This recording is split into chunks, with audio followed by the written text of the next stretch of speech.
എടി ഞാൻ പോവുകയാണേ. ആ നിങ്ങള് വരുമ്പോ മീൻ വാങ്ങണേ. ആ വാങ്ങാ. പൈസ കുറവുണ്ടല്ലോ.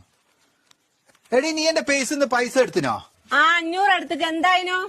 എനിക്ക് എന്റേതായ കുറച്ച് ആവശ്യങ്ങളൊക്കെ ഉണ്ട്. മീഷോന്ന് എനിക്ക് ഡ്രസ് വാങ്ങാനുണ്ട്, ഫ്ലിപ്കാർട്ടിന്ന് ഒരു ചെരുപ്പു, ആമസോണിന്ന് ഞാൻ കുറച്ച് സാധനങ്ങളൊക്കെ കണ്ടു വെച്ചിട്ട് ഇതൊക്കെ വാങ്ങാനാ. എനിക്കൊരു ജോലി ഉണ്ടെങ്കിൽ ഈ കുൽസാരാ നിങ്ങൾക്ക് മനസ്സിലാവുക. എനിക്കിപ്പോ ജോലി ഇല്ലാത്ത സ്ഥിതിക്ക് എന്നോട് ചോദിച്ചൂടെ? ഞാൻ തരൂലേ പൈസ. എന്ത്? ഞങ്ങളോട് പൈസ കിറക്കാനോ? ഞാൻ നല്ല തറവാട് പറഞ്ഞതാ, അത് നിങ്ങൾക്ക് അറിയാവോ? ഇത് പൈസ ഇറക്കലല്ലോ, ചോദിച്ചു വാങ്ങലല്ലേ. അതല്ലേ അതിന്റെ ഒരു അഭിമാനോ? ആർക്ക് അഭിമാനോ? പറ, ആർക്ക് അഭിമാനോ? അത് പിന്നെ നമുക്ക് രണ്ടാക്കൂ. അമ്മക്ക് രണ്ടാക്കുള്ള അഭിമാനല്ല, ഇങ്ങക്കുള്ള അഭിമാനം. ഒരാൾക്ക് പിച്ച കൊടുക്കുമ്പോ ഇങ്ങക്ക് കിട്ടുന്ന അഭിമാനം. നിങ്ങളെനിക്ക് 500 ഉറുപ്യ തരികയെന്ന് വിചാരിക്ക്. തരികയല്ല, സപ്പോസ് തരികയെന്ന് വിചാരിക്ക്. നിങ്ങളെനിക്ക് പൈസ തരുമ്പോ നിങ്ങളെ കൈ എവിടെ ഉണ്ടാവുക? എന്റെ കയ്യേ മേല. ആ, എന്റെ കൈ താഴെ, നിങ്ങളെ കയ്യോ? എന്റെ കയ്യേ മേല. അപ്പൊ നിങ്ങളാരായി?